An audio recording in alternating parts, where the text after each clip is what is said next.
My name is 𝕘𝕚𝕣𝕝. I am a defender of the forests and a world record holder for the longest marathon hugging a tree. I also defend the rights of indigenous trees and indigenous peoples. So I am attempting to break my own world record by extending it into 72 hours of environmental endurance here at the office of the governor in 𝕬𝕑 County. So tree hugging has a lot of benefits, and one of them is therapy.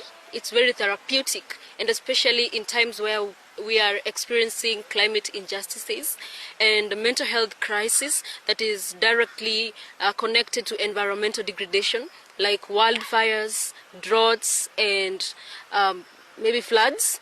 Victims have post-traumatic stress disorder, and it's important for them to know that we can come back to nature and get healing. Also, it's some form of protest that is very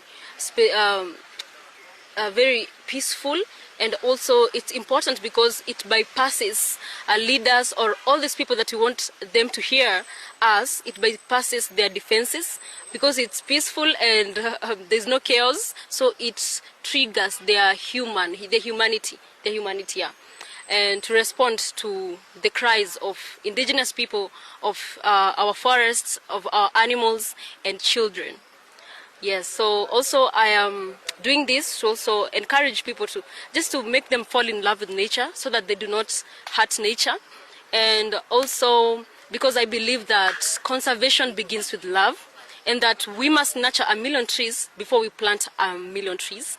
Because we have a lot of tree planting happening, yes, because people know now about logging and its effects to humans, but we are cutting down indigenous forests, indigenous trees, and replacing them with saplings and calling that mitigation, which is not.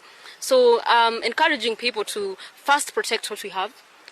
While doing these attempts, I don't take any water or any drink or eat or even sleep.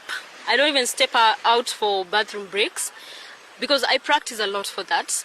And part of the practice is walking for long hours to boost my stamina. I walk for 42 kilometers non-stop.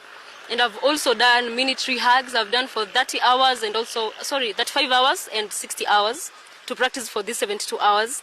And I also do fasting and sometimes 1 meal a day. In my previous world record attempt, I did it from 31st January to 2nd of February. I did it for 48 hours non-stop.